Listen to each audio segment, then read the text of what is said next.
ইসলাম ভাইয়ের এক ভিডিওতে টুইন্স ভাইকে যখন জিজ্ঞেস করা হয় আপনি তো এখনো বিবেচ পান নাই, তো এটা নিয়ে কি আপনার কিছু বলার আছে, তখন কিন্তু আমাদের টুইন্স ভাই কিছু কথা বলে। সেটা দেখার আগে তোমাদের কাছে একটাই চাওয়া, তোমরা যারা এখনো আমাদেরকে ফলো করো না, একটু কষ্ট করে ফলো করে আমাদের ফ্যামিলি মেম্বার হয়ে যেও।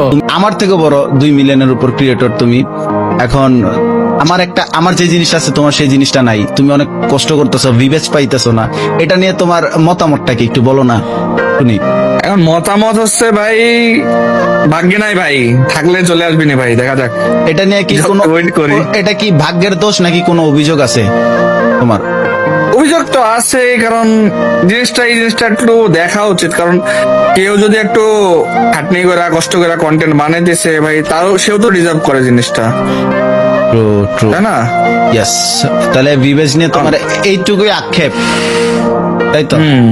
আচ্ছা, তুমি এই যে সুভাই মেন জিনিস কি যারা ডিজার্ভ করে তাদের তো অ্যাটলিস্ট দেওয়া উচিত, হ্যাঁ। এই হচ্ছে কথাটা।